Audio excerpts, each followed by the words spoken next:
Hello everyone, Forest Focus for what was meant to be our pre-season prediction show. We'll still do those, but it's a busy day in the world of Nottingham Forest as they're confirmed to play in the Europa League at the expense of Crystal Palace, and James McAtee looks set to sign.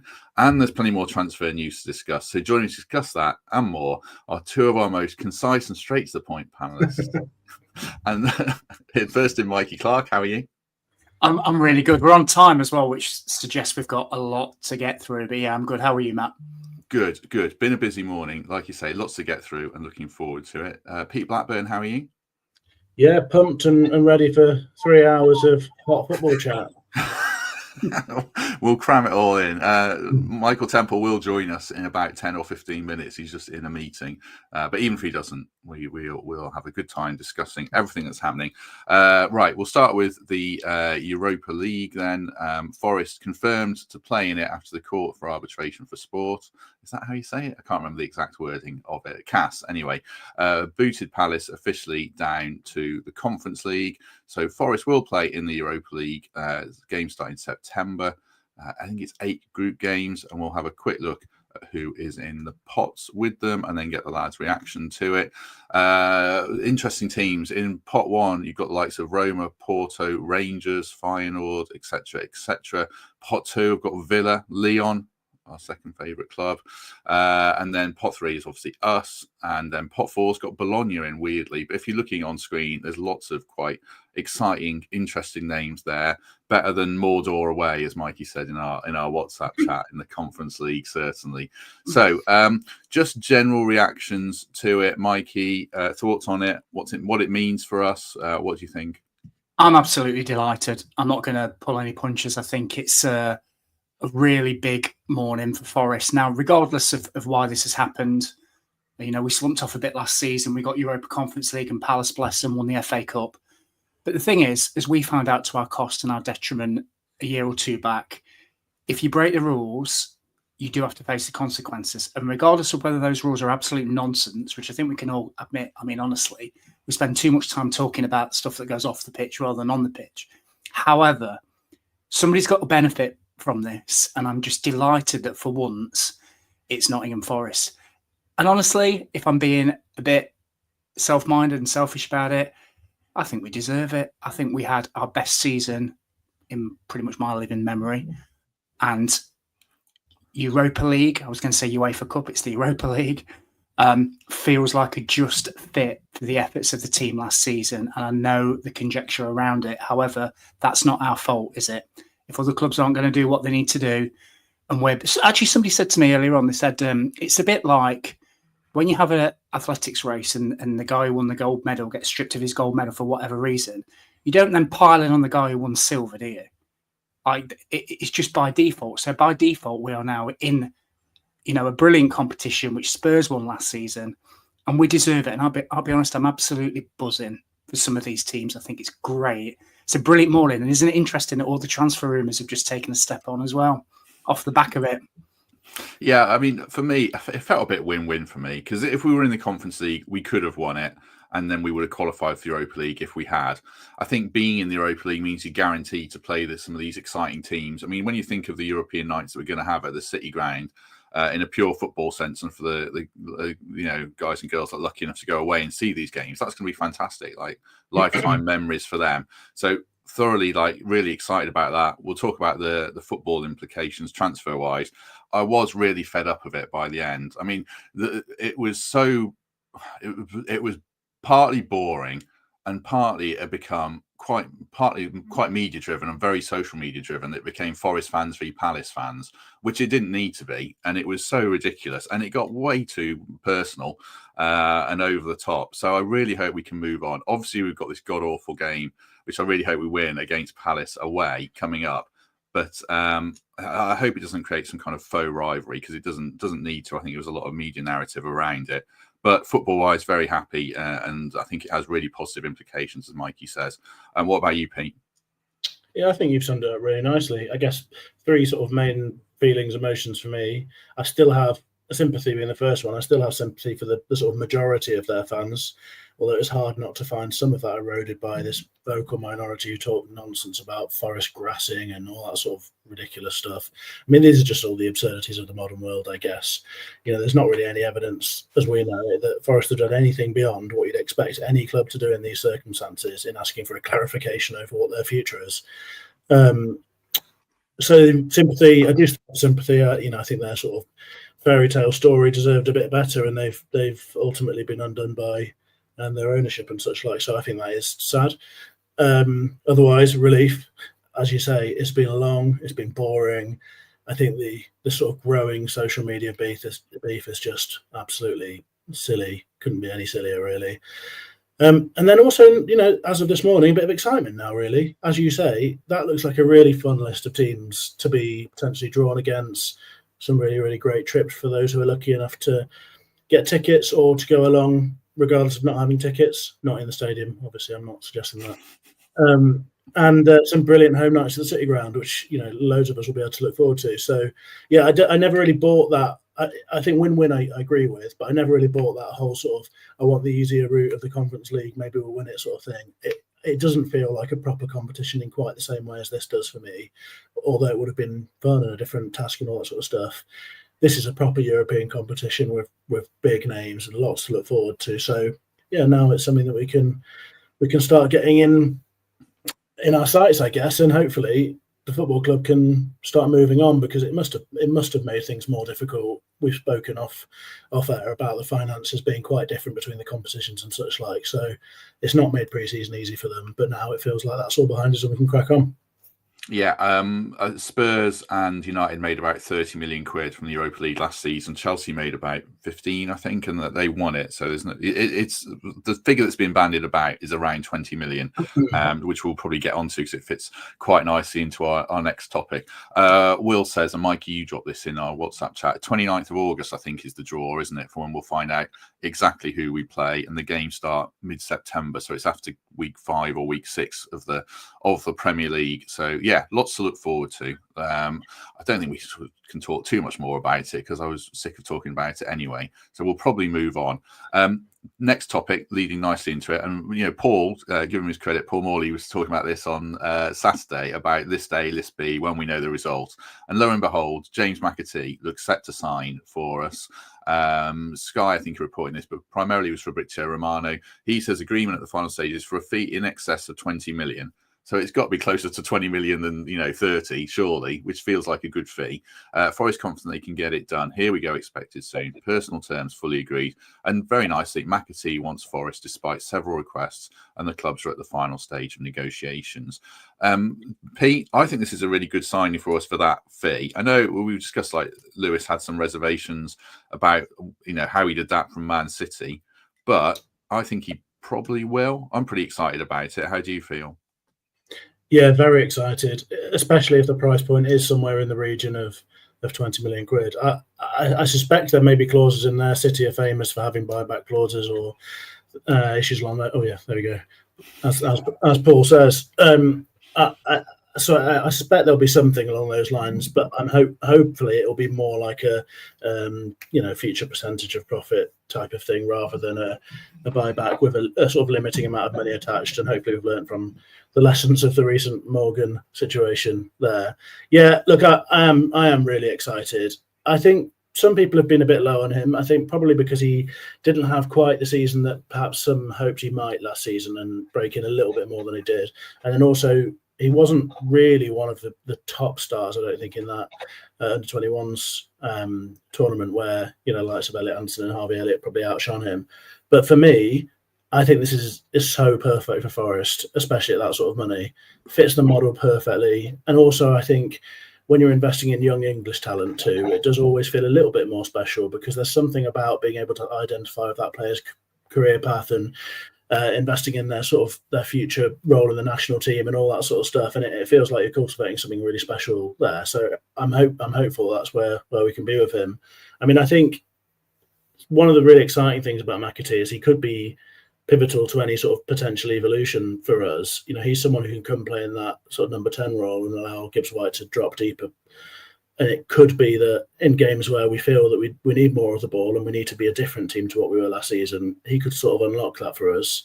He's also a different sort of player to come and play in a wide role as well, someone who can keep the ball, someone who can threaten in a different way. So look, I see him as someone who adds great depth to our side, adds great potential, and is someone who can go on, relatively quickly to being a threat for the first 11 as well.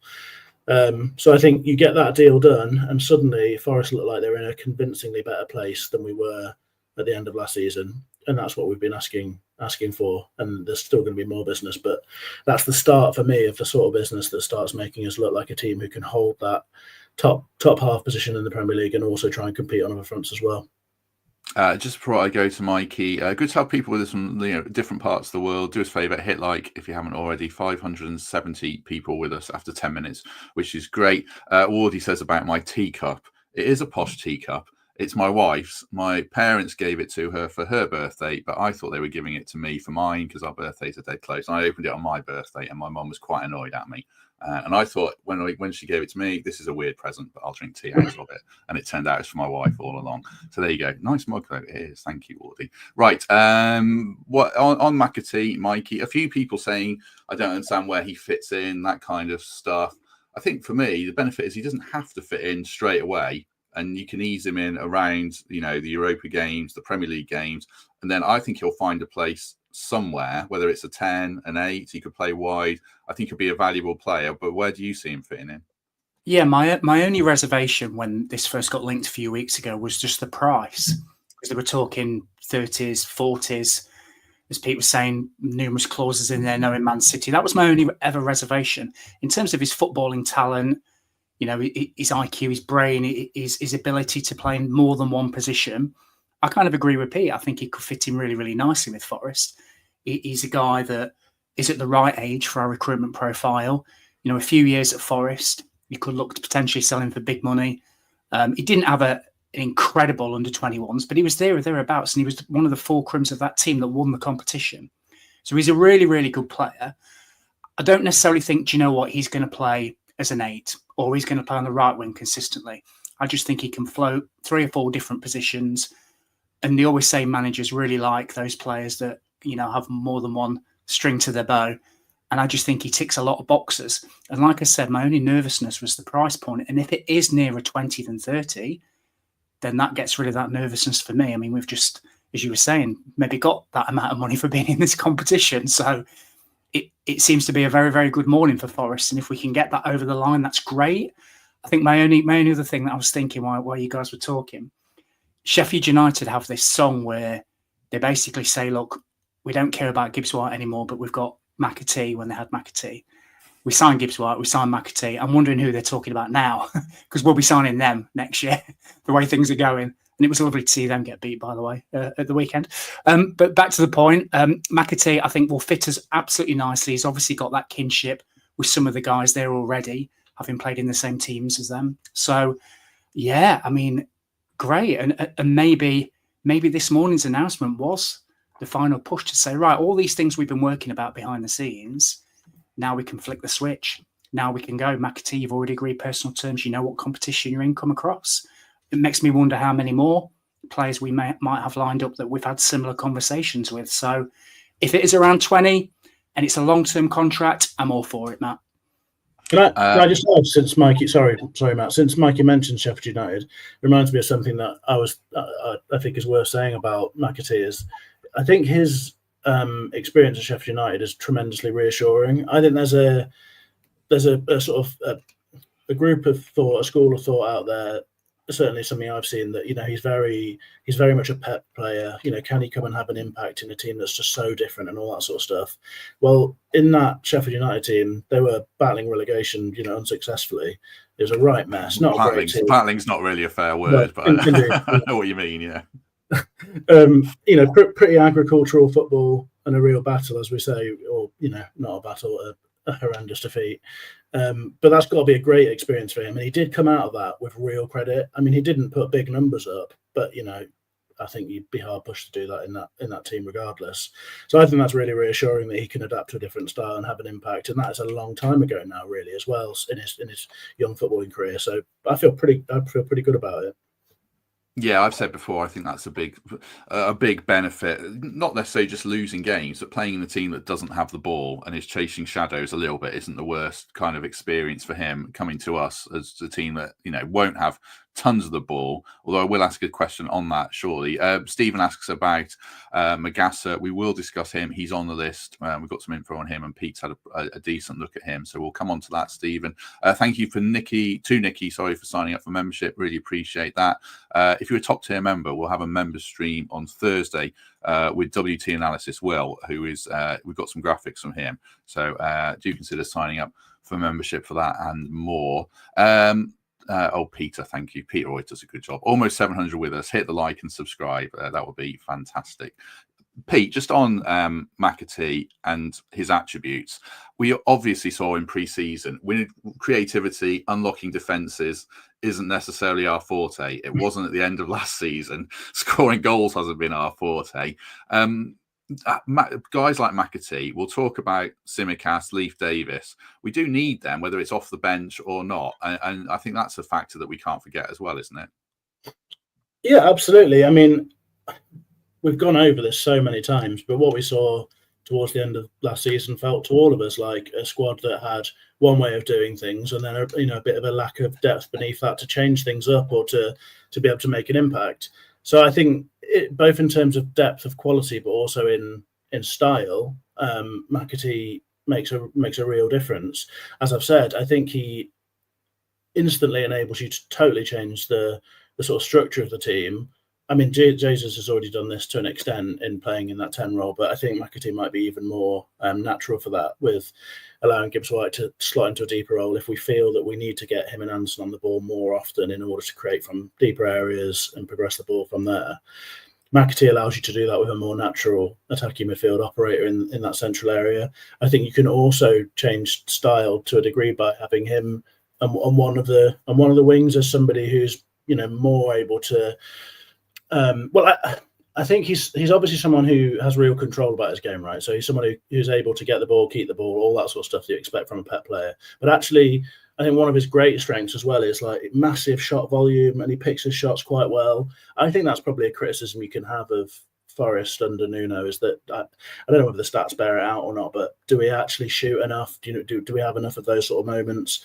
Like, I think McAtee is. I haven't got the stats to hand, but I remember looking at his spot mob profile last time we were linked with him, and he ranked so highly for attempting shots, and that can be a really important extra sort of feather to our bow, I guess. So look, I think he gives us lots of different options, and fundamentally he just does that thing that we all have wanted, where he takes us from having, say, 13 or 14 players to having another one, and that's all we can really ask from the people that we bring in now, that we deepen that pool and we deepen it with actual quality rather than players that we don't trust to come on and do the job.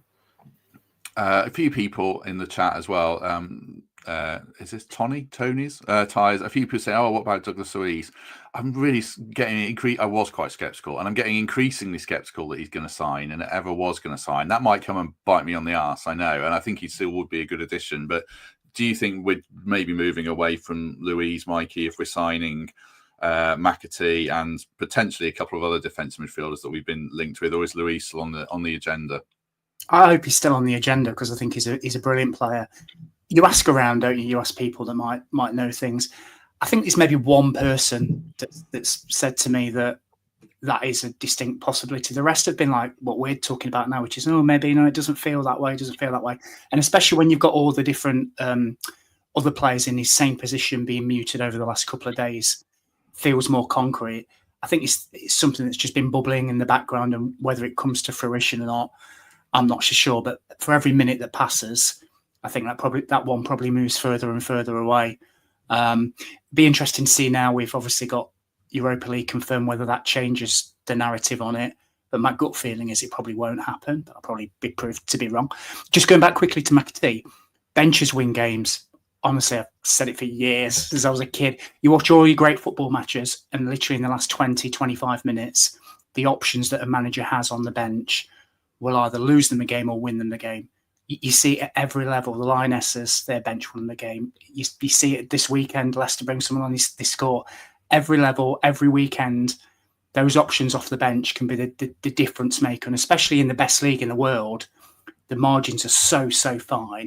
You know, if we can have a McAtee coming off the bench or somebody else like that coming off the bench, a Traore, to just make that slight bit of difference, that could be the defining, you know, the defining moment between 1 point and 3 or 0 points and 1. So yeah, I'm all for it. And the stronger our bench looks, bearing in mind we're going to be in Europe, we're going to have to rotate. The stronger that squad of 18, 19, 20 players looks, the better we'll do this season, you know, without a doubt for me. But yeah, Louise, go back to Louise. I don't think it'll happen. Go on, Pete. Sorry, mate. I was going to say, I think that's a really good point you make about the bench. And actually, I guess if you think about it, it's probably even more apparent for Forest than a lot of other Premier League teams or other teams wherever, because we do get our points by pretty fine margins, don't we? You know, how often is it one goal or you know, even 1 or 2 chances in a game that we actually create or whatever? So, you know, having someone like McAtee is 2 options, isn't it? It's someone who can come on and change the game for you in an attacking sense, or it's someone who can come on and keep the ball for you and help you retain some control. So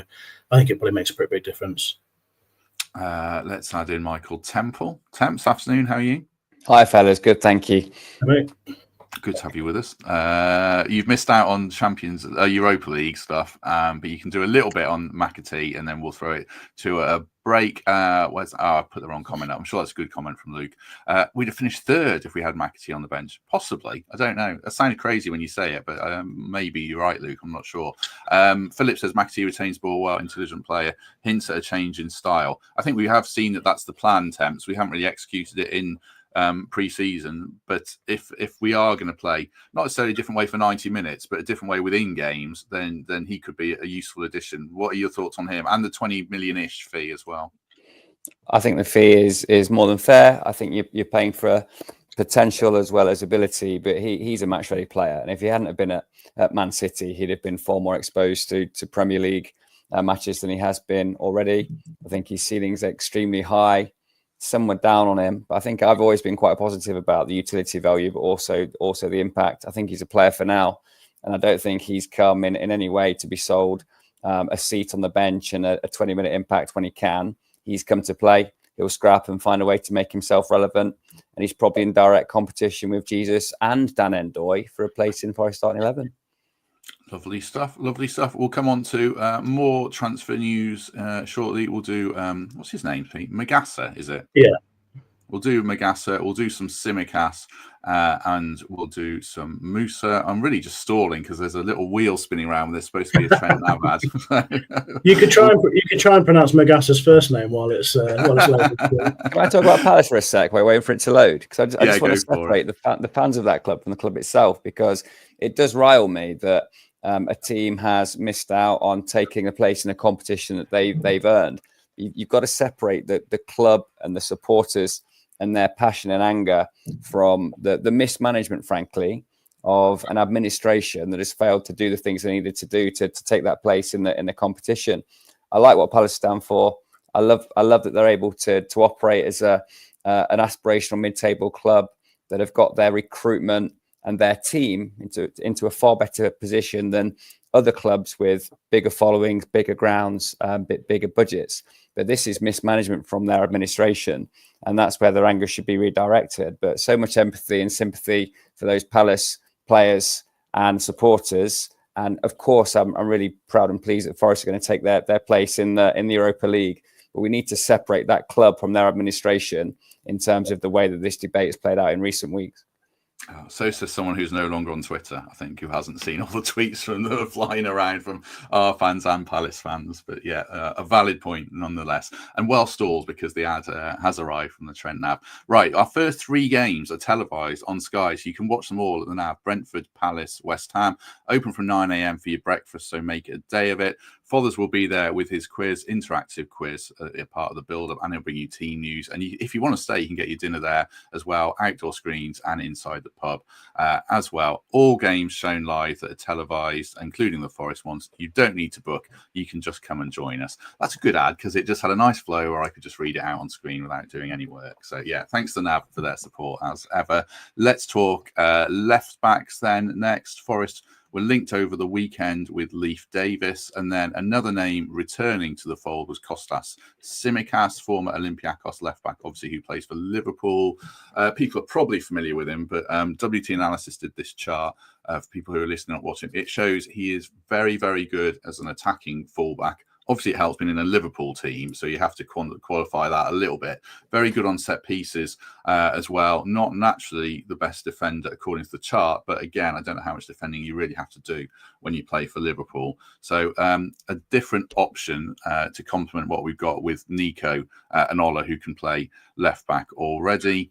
Temps, Leif Davis, Kostas Tsimikas. Any preference, any thoughts on either player or just someone else altogether to come in? We're probably looking at two players there who are footballers before they're defenders, and I think the kind of profiles here bear that out. You could probably throw that accusation at Nico Williams, and he's managed to find a way in our system to become more of a complete defender. Aina was fully formed, albeit slightly under the radar when he arrived. So I think it's really positive that that's what we're looking for now. Players that get us on the front foot, aren't necessarily the rear guard action that are going to try and maintain a 0-0 or a lead with 20 minutes to go. We're signing a profile of fullback that wants to attack. I think that talks to us playing a back four. So we're still able to use defensive players in our transitions, in the way that we distribute the ball, in the way that we get the centre mids on the ball in the right spaces. So I like the profile of those two players. And I think Tsimikas is probably my preference between the two. The links are interesting, Mikey, aren't they? We've sort of, I think Moreno was supposed to be this. Nuno Tavares was probably supposed to be this kind of attacking option off the bench, try and win a game in the final 20 minutes. And obviously they can start games as well. So thoughts on those links? And yeah, would you prefer, I can't remember if you were high on Leif Davis or not when the news broke, but would you prefer Tsimikas or Davis? I would not. I'm not very high on Leif Davis for the points that Temps raised. Really, he watched him on Friday. He had a really tough time against Damari Gray and Keshi Anderson when they kept switching the wings, and he's not the greatest defensively. But with Tsimikas, I think you know what you're getting with him. He must be 27, 28. Tsimikas, I don't know off the top of my head. Is he? Okay, so he's pretty much in the prime of his career, left-footed. He's played at the highest level. Like you said, he's probably not had much to do with Liverpool, but he's one that you could get in there, you could trust, he could play in European competition. As long as the fee was relevant and the wages not too extortionate, I think you could. I don't think there'd be much of a drop off, if at all, if he takes the side ahead of Ola or Nico, and that gives you three really good fullbacks that can play. Well, two of them can easily play either side, and Tsimikas is that left footer that we've been crying out for. And for those of you that watched the game against Al Qadisa, can't pronounce that too well. It's Al Qadsia, I think it is. Sorry. The amount of times that Nico went to the left wing and cut inside to hit on his right foot, it must have been double figures. Now, if you have him or even Leif Davis, to be fair, at left back, it gives you a completely different option, a different dynamic, somebody that can get past and whip it in.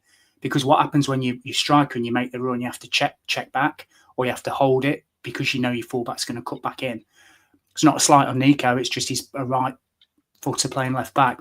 But to have a recognised left footer at left back, I think open up a whole different world of opportunities for Forest. And I'd be really, as I said, as long as the fee was fine and the wages fine, I'd be really big on Tsimikas. I think he's a really good player. As James says here, a bench for Tsimikas at Forest, will he want that? I think, Pete, if you've got three quality fullbacks, you're probably going to rotate them pretty effectively this season, especially in Europe. So, yeah, you can't start Ola and Nico in every game. That's a recipe for injury and disaster. So having the third one who could come in, I think it will work that they all get valuable minutes. And I'll just put this comment up as well. Sci-Fi Monkey, he thinks we can play wing-backs with these guys. I don't know if Tsimikas fits as a wing-back. I haven't seen him play that much myself. Davis certainly probably could, and I'm sure Nico or Ola obviously could. So there's that option. But specifically on probably James's point, Pete, around having three quality fullbacks and minutes for all of them. Yeah, I actually think that having the three quality fullbacks thing is a much less difficult bit of recruitment than some of the other parts, where it is really hard bringing players into a team where you're not able to offer them obvious minutes. As you say, we've got an awful lot of games to play, and having two fullbacks already at the club who can play both sides bringing another one in, I think is not a particularly difficult situation to manage, and there'll be plenty of game time for all of them. So yeah, I think that would be absolutely fine. Not something that would concern me massively. You might argue we still need a fourth, and in which case then that becomes a slightly more difficult situation, and perhaps if you do want to recruit more, you're looking more at somebody who's a lot younger and you can give time to develop and all that sort of stuff. But yeah, I think you're right. I think the little model for those there is 3 players competing for those roles, particularly because 2 of them are so versatile. I don't think I agree with the argument about wing backs. I think I think for me it's a back 4 for Forest. I don't think any of the players that we've got are actually more suited to playing as a back 3/5 than as a 4. I think the centre-backs all want to be in a 4, apart from arguably Murillo. But you're bringing in another centre-back to play on that left-hand side, probably Morata or whatever. I'm not sure he's desperate to be in those wide areas. Milankovic certainly isn't. I don't think either of our current full-backs are better as wing-backs than they are as full-backs. Neither of them are particularly ostentatious attackers, even though they've both got real strengths going forward and defensively. So for me, the 4 stays, and that's what we should be building for the majority of games this season. I did a back 3 and how it would look, and I think if you have he's sort of taking the wingers out and restricting them a bit, like Hudson-Odoi and Undoy. I think they can play narrower, but I think if you can start these games like this, like we did at Anfield and things like that, but more regularly, I think we'll play a back 4 certainly. Probably a back 3 might help you get Igor Jesus into the team with Chris Wood more effectively, although I think they might both start the first game of the season, certainly. Right, let's move on and discuss central midfield players, starting with Soungoutou. No, have I said that wrong? I don't know, Pete. Do you want to have a crack at this? I haven't got a clue. That sounded good to me. I think it's Soungoutou Magassa. Monaco can play central defence, can play defensive midfield, can play central midfield. So he's a versatile player. France under-21 international, played in the Olympics, has played in the Champions League. So he's got pretty good experience for a pretty young age. I'm not sure what the fee would be. I mean, his transfer market value is 12 million, and it feels fairly accurate. I've got a quick graphic on him here from Will, WT Analysis on Twitter. Bear with me, there's loads of graphics in this show today. Okay, this is what he's done, playing as a central midfielder. This is in the French league. Data's from Opta. His defensive numbers are absolutely fantastic. Off the chart, really, in terms of interceptions, winning the ball, defensive actions. Useful on the ball, doesn't offer much attacking threat at all, according to this chart, but definitely has an interesting role to play. I'll go back to Pete, sorry to the other lads, because he's actually looked at him, so he can have some thoughts on him, and then I'll throw it to the other lads, because we've been linked with other players as well of a similar profile. So tell us a bit about Magassa, Pete, from what you've learned on him. Well, interestingly, he's not the Monaco centre mid that Danscape and I suggested the other day. So our hot streak of predicting Forest recruitment has come to an end. Yeah, as you say, converted from centre back to centre mid. He was out. I think last season was a bit of a tough one for him in some senses because he was out for 50 odd days with a facial fracture, which is probably pretty traumatic and not ideal. And as I think you mentioned, been in the France under-21s Olympics, and that's no mean feat given that they've got an absolute pipeline, a rich pipeline of talent right now. Look, I think he looks to me, from having a look over his data and looking at some videos of him, a really simple player and an authentic ball-winning number 6. Now he's been converted, I guess. I mean, very much someone whose game is pretty simply about tackling or intercepting in deep central areas and then finding a pass to someone more dangerous on the ball. He's really proactive, so you see lots of clips of him committing to nipping in ahead of players, rather than being a sort of proactive, a reactive screener. He's very committed to being sharp in the tackle, trying to beat players to the ball, and you see all that in those numbers that you say. I mean, his interceptions and his tackles are ridiculously high when you compare them to top 5 European leagues. And also, I think he looks pretty athletic and smart enough that in the tight spaces, when he does win the ball and the press comes, he's able to sort of wriggle away and keep the ball and then progress it. He doesn't really do much. It's always a very simple movement, sometimes quite a big touch to push it away from an oncoming player. It all looks quite sort of simplistic and sometimes maybe like a little clunky, but it looks really effective. So there are questions always about the transferring of a player from the French league to England, but players in that position have historically done really, really well across across the world coming from Ligue 1, and they're often the sort of most sought after number sixes in world football. I guess that's where you often see that these players come and become the sort of real animals in that role. So yeah, I like a lot of what I've seen from him, and I've spoken previously about getting that sort of number six who's a real sort of win ball, pass ball player, because it maybe gives you a single pivot where you can then say to Gibbs White and Elliot Anderson, you can play as a couple of 3/8s, go and enjoy yourself, express yourself everywhere on the pitch, do a bit of everything. Or I'm sure he could come and sit next to Anderson, but give everyone a bit of license.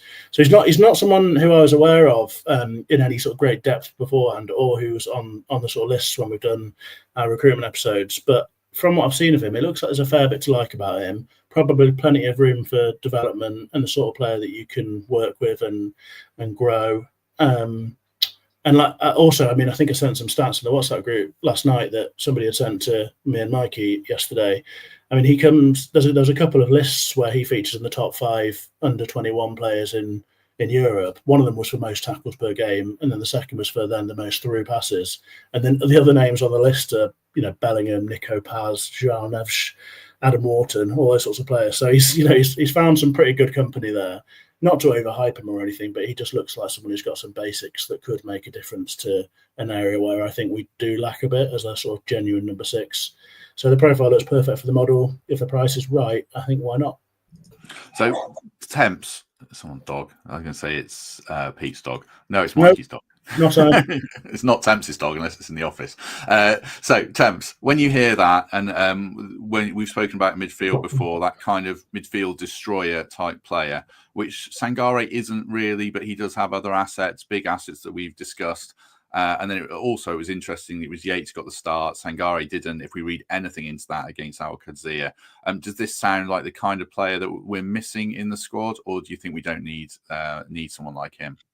Well, one of the great benefits of Pete's in-depth scouting report is I've just watched all of his highlights from last season. And extremely efficient player. It looked like that destroyer mold, like you say. Looks. He lets you know you're in a game with him. He's certainly all action. Very, very good at anticipating where the ball's going to be. I think if there's a criticism, his passing can be a little bit simplistic, and I think there's a few high-profile mistakes where teams have let him have the ball and then swamped him. He's not quite a fully formed ball player at the top level.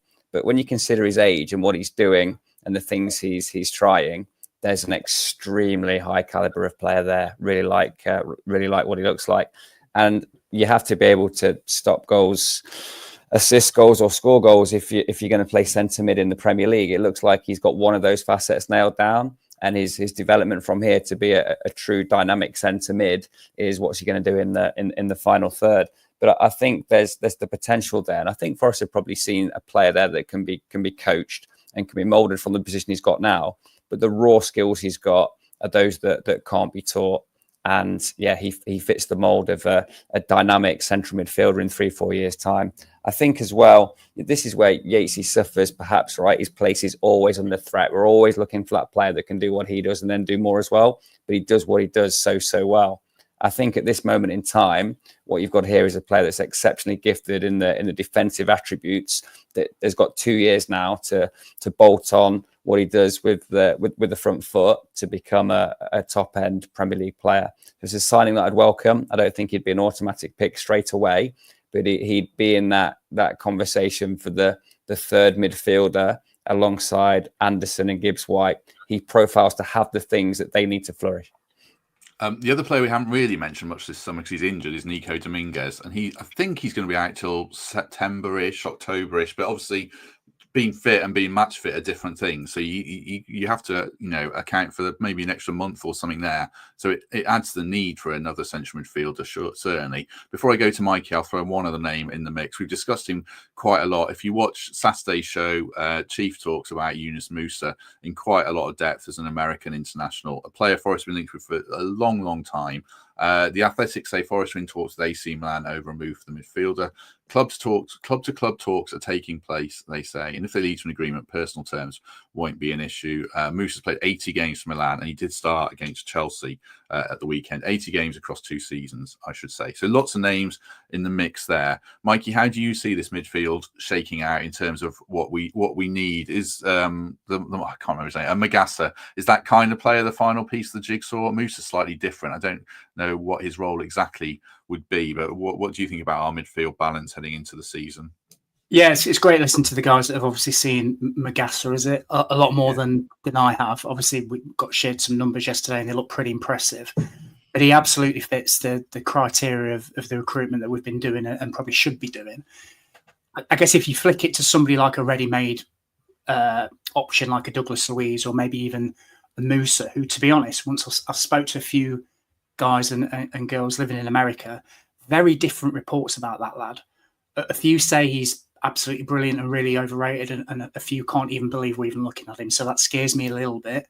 I think I'd rather personally go with a young up-and-coming talent like Pete was talking about, and then maybe supplement him with a more ready-made replacement like Luiz. And I appreciate that's a lot of money to invest in those central midfield areas. But as you were saying, Matt, Dominguez is going to be out for a little bit longer, and then he's going to have to come back up to speed.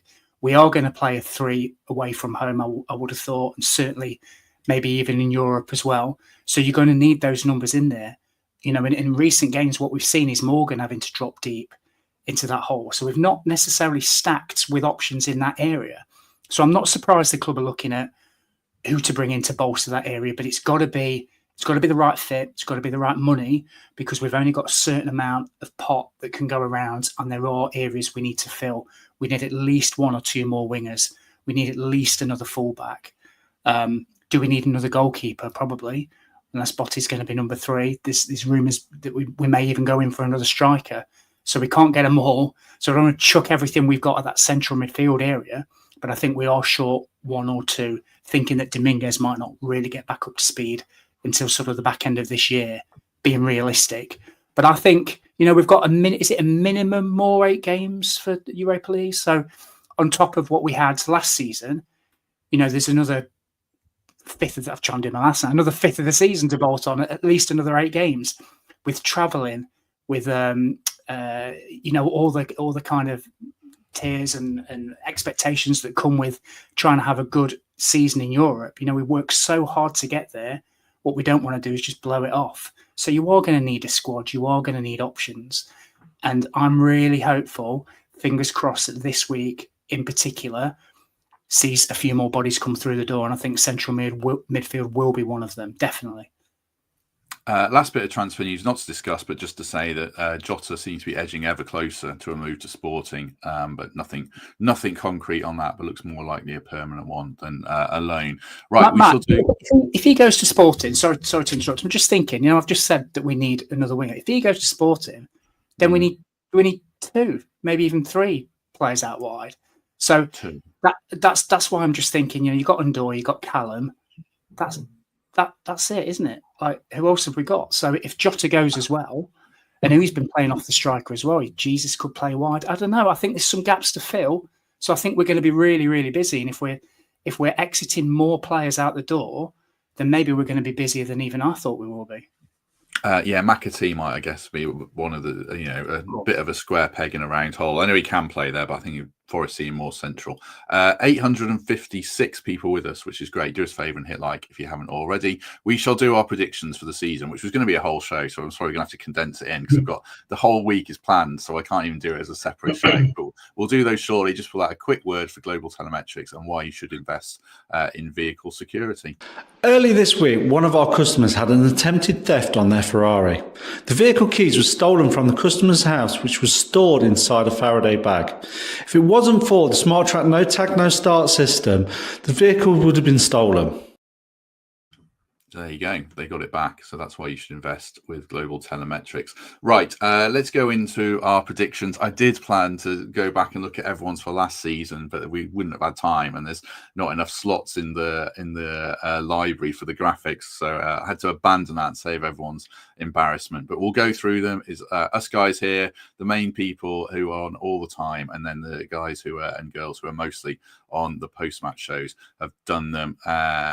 Where shall we start? Temps, you can go first if you want. I'll read them out for people who are listening or watching, or you can do it yourself. Temps, you want me to read it, or are you capable of doing it yourself?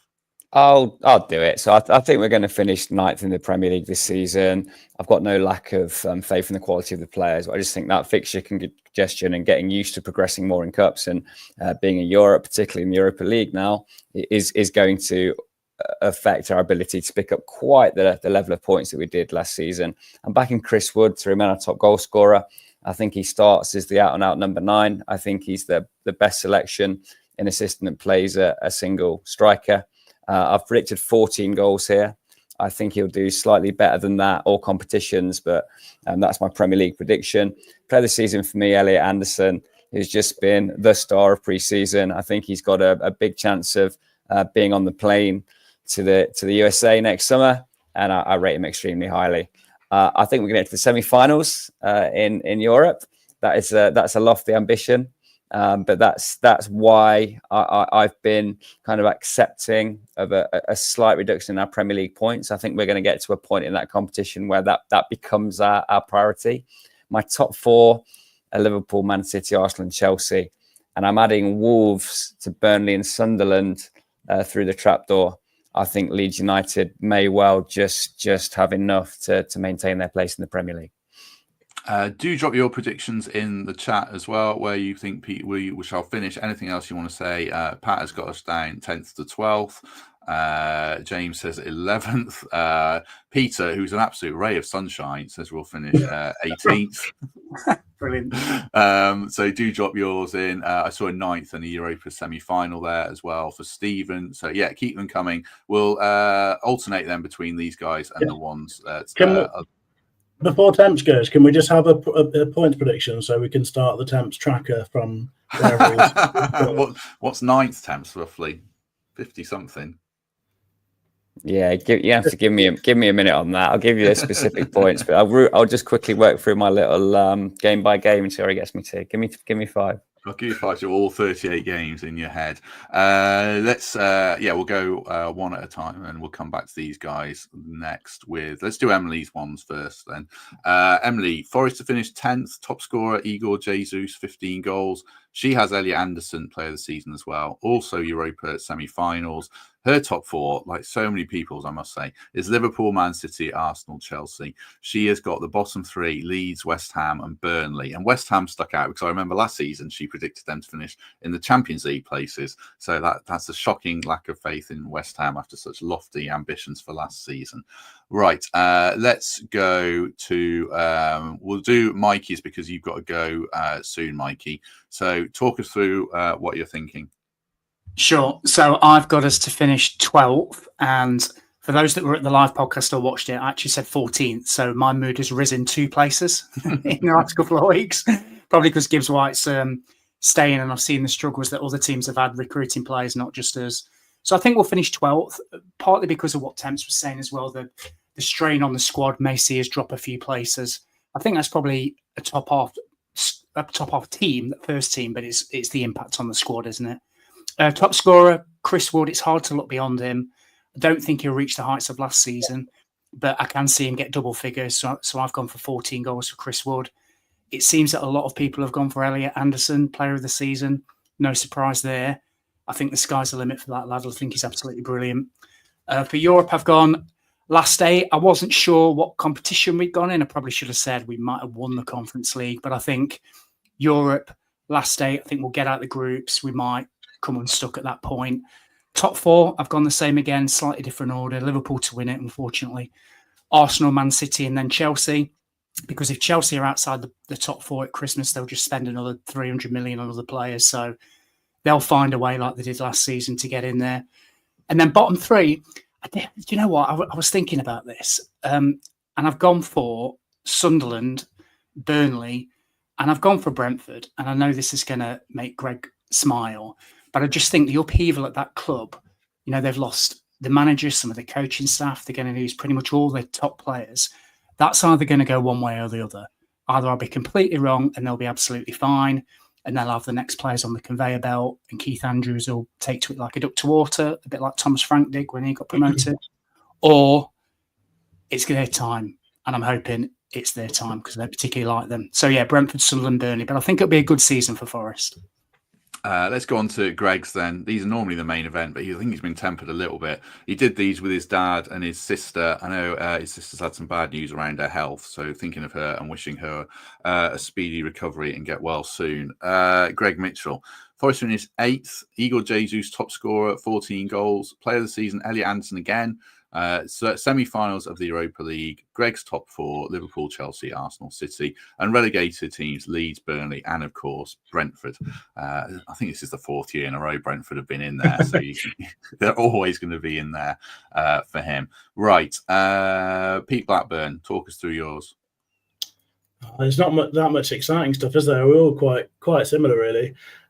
Forest finished 11th. I think non-Big Six sides going into Europe drop 9 points on average from their previous season, and I think it would be really impressive if we did much better than that, to be honest. It is so much harder. We've also got higher expectations of Forest having runs in the cups, domestic cups as well. I think you're asking an awful lot of the squad, and I think Forest will do good business, and if we can stay in and around that sort of top half or just under, I think that's really impressive achievement. Contrary to what Peter in the comments are saying about how this means Nuno's dragging us further down. I mean, that is an absurd, willful piece of ignorance around the context, given that everything's very different in a season where you're suddenly competing in Europe as well, and teams have seen you and how you operate and all that sort of stuff, and we've got new players to bring in. I think you've got to be a bit more sensible and understanding about that. If Forest finish 11th and have a decent go at the European and domestic cups, that's a good season for a side who were about as far away from Premier League stability as it felt possible in the Championship not that long ago. Wood, top scorer of 14 goals. I think it would be remarkable if he managed to keep up his 20-goal season with the outrageous finishing last season, but I still fancy him to lead the line for a large majority of the season and come really good for us. And I think 14 goals in the Premier League would be a great return. Anderson player of the season, because it feels to me like there's just no choice right now. I've got some sort of mad Elliot Anderson blinkers on, where all I think about when I think about Forest is that man patrolling the centre of the pitch. And I sort of, in a really bizarre way, I find it almost hard to imagine someone else winning it at this point, which is ridiculous, really.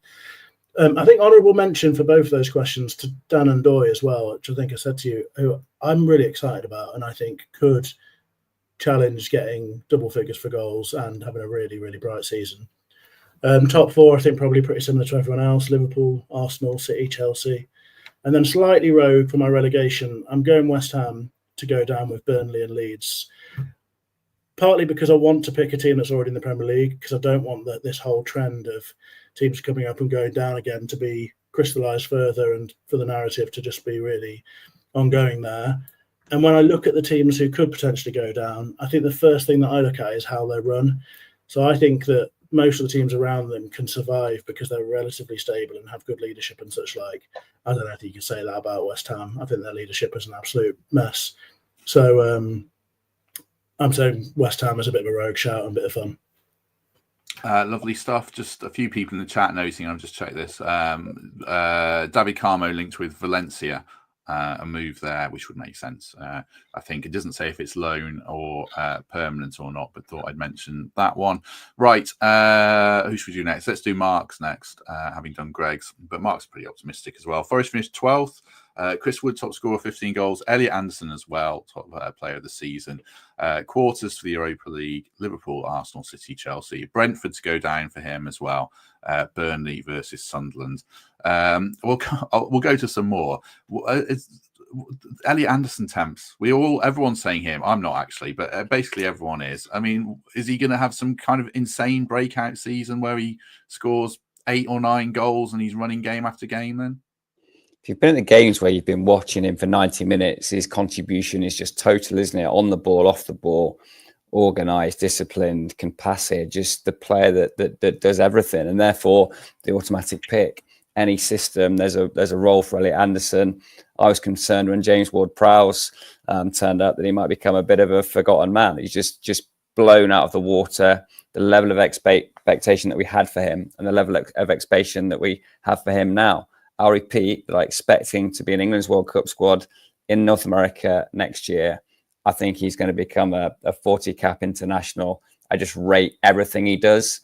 Lets others play, has those moments of flair, can dribble past a man, can bring a ball down out of the sky, but fundamentally does a lot of the unfashionable things that central midfielders need to do. I think we've burgled Newcastle in signing him. I think he's on the radars of some top clubs. And if last season wasn't a breakout season for him, this one will be. If I think he'll really come to the fore. You don't see it in the highlights. You're not going to see him popping up on YouTube clips in the same way that bits of flair from Ndoye, Morgan, Jesus, maybe.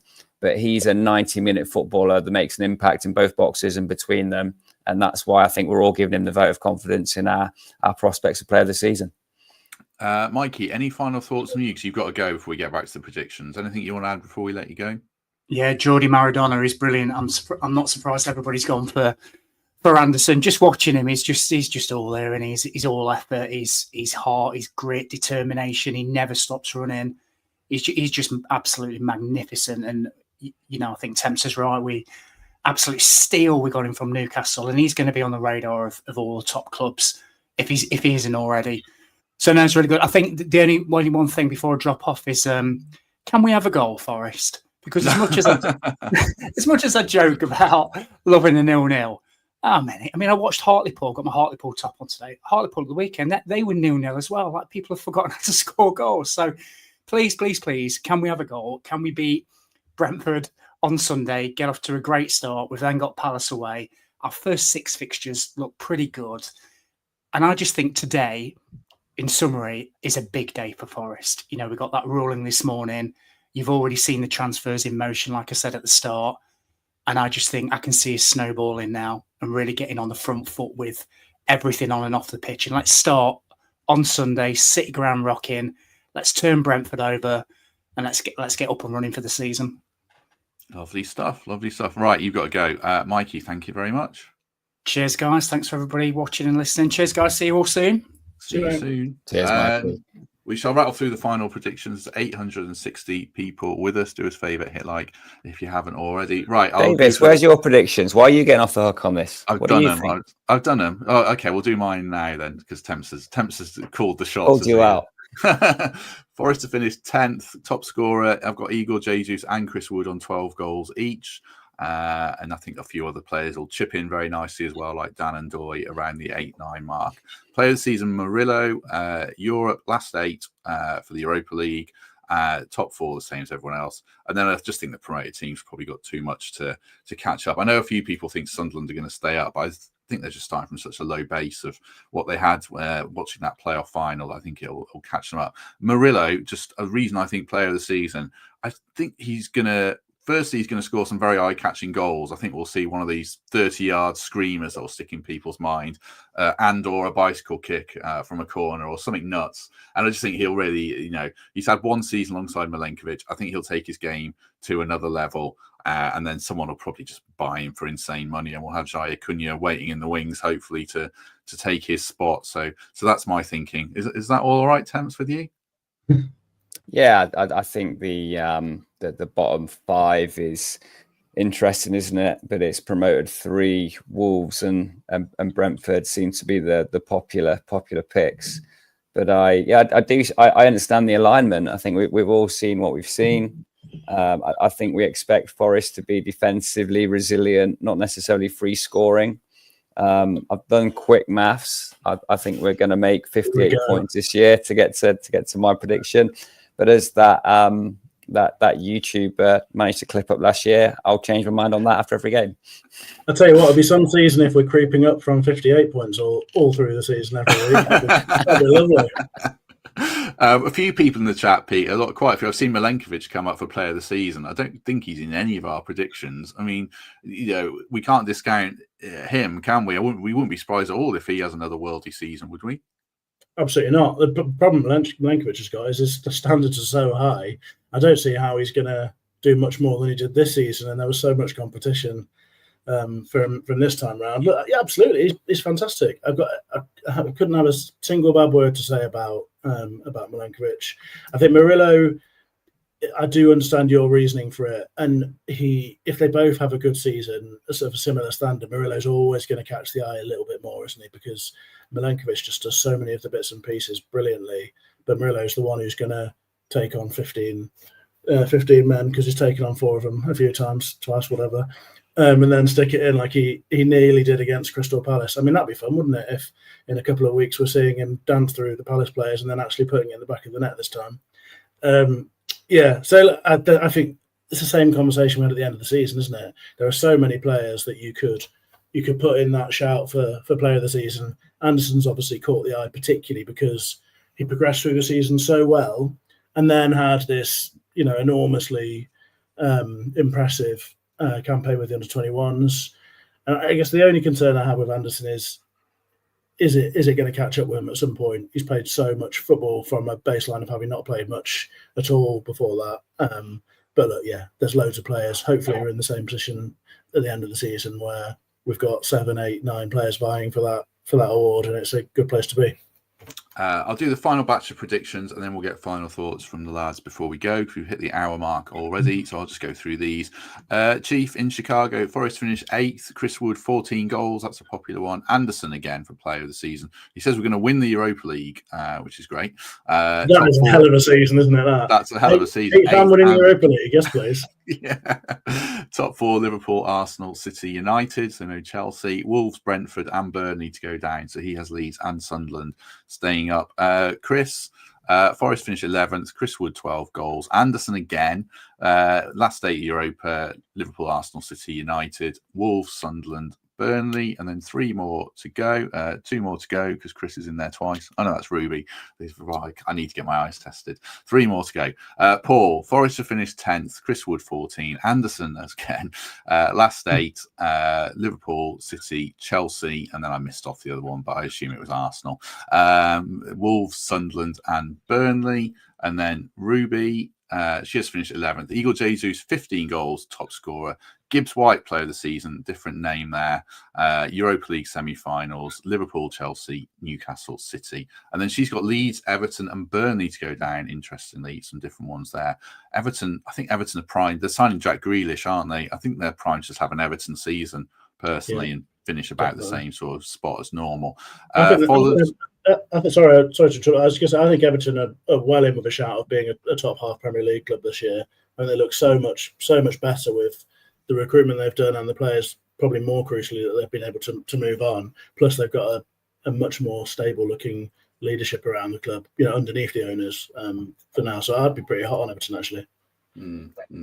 I'll just make a side point. I actually think Palace getting demoted increases their Premier League chances because they've got a small squad, and I think Palace might actually, I know people won't like it, have a really good season and finish top 8 or something like that. We saw yesterday their starting 11 is actually really strong, same as ours, but they've got lesser caliber. All right, Matt, they're only shouting on Twitter. They're not going to come around your house. No, people, our fans won't like me saying anything positive about Palace, but they are a good side. Right, last one, Fothers. Forest have finished 10th. Chris Wood, 14 goals again. And of course, he said Gibbs White, player of the season. He couldn't really say anyone else. Last 8 for Europa. City to win the league. Liverpool, Arsenal, and Chelsea. I think he's the only person who hasn't said Liverpool to win the league. And Leeds, Sunderland, and Burnley to go down to round us off. Right, I think that covers everything. I'll have a quick check for more transfer talk on Twitter while these lads finish off with final thoughts. Temps, anything you want to add before we go? Well, question for you two in a potential new category for next year. Biggest Big 6 underachiever. Who's going to fall out of that? I mean, Newcastle have aspirations to put themselves in that bracket too, right? We saw Spurs and Man United have absolute mares last season. I think it's primed to be Spurs, given their lack of luck on recruitment.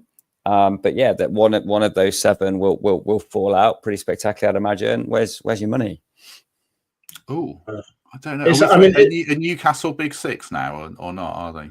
No. I think they're aspirationally trying to make it a seven member boy band, aren't they? Mm. I think Spurs will be sort of all right because I think they've got a steady hand, and I suspect their recruitment will start kicking off, and it'll probably be quite sharp. It usually is pretty decent, their recruitment. Man United are the obvious answer for me because they're always the obvious answer because there's an absolute rotten culture at that football club, and they can keep signing strikers like Seshko or Højlund or whatever, but it won't solve the problems they've got. They're still going to have Casemiro another year older lumbering around the centre of the pitch in a midfield too. They've got a manager who is insisting on playing a formation that doesn't, in my eyes, suit any players in their football team. So yeah, I think they're just a wreck, and I can't see it changing massively anytime soon. I'm sure they'll improve on last season, but that's not exactly a big ask, is it? Yeah, I think Spurs will just be fine. I don't know what Spurs think they're going to do. I don't think they'll be near the Champions League. I think that, sadly, the top 4 feel pretty set to me. I think, they're the ones everyone said feel like they're going to be the top 4 by comfortably. I mean, yeah, Villa are good, but they haven't really strengthened. United, for everything Pete said, I think Newcastle might have a drop off around this Isak thing's an absolute car crash for them, and the way they haven't replaced him. And it's getting late in the window to replace him effectively now. They'll get someone in, but then they've got to bed him in. I think Anthony Gordon got injured as well. So, yeah, I think Newcastle might be ones who have a bit of a drop. And they've got Champions League football. And when they played in the Champions League last time, they weren't prepared for it and didn't strengthen. And for whatever reason, they haven't done it again. They sound like a bit of a car crash behind the scenes as well. So I would expect Newcastle to be the ones that dip. Pete, any final thoughts from you? Yeah, one last thing. When you brought up Fothers' predictions, it set me on a thought that I hadn't had before, which is just that I'm really pleased that Gibbs White has stayed so that Fothers is happy. I feel like if you think about what he might be like without Morgan Gibbs White at Forest, it feels like he could be a bit of a husk. So I'm very pleased that we haven't had to contend with that extra sad reality of Gibbs White leaving alongside all the rest of the rebuild that it means it requires and all that sort of stuff. But yeah, it's nice to be in game week finally. Looking forward to the weekend. Let's hope for a positive start. Last bit of transfer talk that isn't specifically Forest related, but Odysseus Vlachodimos looks like he's going to Seville on loan for a season to warm the bench there, which is quite nice for him, I imagine. Decent. I'll tell you what, it will be a warm bench as well. It is red hot in Seville. I couldn't do it. Davis, have we all piled into a fantasy Premier League yet? Oh, hang on. Yeah. Well, there's the Forest Focus Mini League one. If people want to join that, I haven't set up one specifically for us. Right. Temps is such a pro, isn't he? I do still get people on Twitter saying, what's the code? League code is 8, lowercase e, 6, and then lowercase OJH. There's well over 1,000 people in it. I don't know what the prize could be to come on this podcast. Jake came on and did a really good show, if people haven't checked it out, with Baker around the best Forest players to have. Who are your Forest 3 at the moment, Pete, if you've got 3? Oh, I've changed it so much. Yeah, me too. I've definitely got Murillo, and he's been consistently in it. I've definitely got Anderson, and he's been consistently in it. Have I got a third? I haven't got a third at the moment. I've had Wood in various drafts. I've had Sells in various drafts. So, yeah, 2 at the moment. Aina, Milenkovic and Anderson. Is that right, Temps, for you? Yeah, exactly. I've just dropped all my money on Haaland, Palmer and Salah. Back in my 3 Forest boys. And there's some absolute filler inners around that.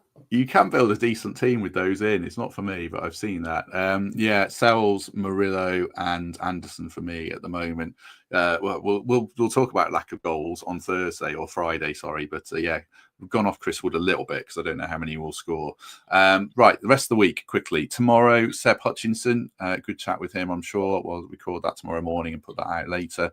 Wednesday and Thursday will be with our opposition fans for how they're feeling. I'll split that in 2 for a season preview, and then Friday will be our match preview for Brentford, and Saturday should be an opposition preview, and then Sunday obviously will be a post-match show. Right, it's been great to have like 850 people with us for most of this. Really appreciate that. If you do, if you haven't already, do hit like before you go. Do subscribe.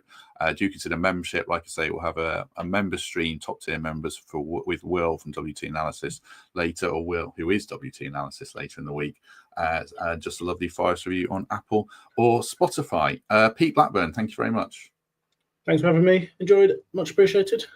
Yeah, it's good. We packed a lot in there for an hour and 10 minutes, or 50 minutes if you're Michael Temple. Temps, thank you very much. Sorry, as a part-timer, fellas. Thanks for the chat. No, it's good. Well, you know, work comes first and all that, so don't worry about it. Right, thanks very much, everyone. And if we don't see you tomorrow, we shall see you soon.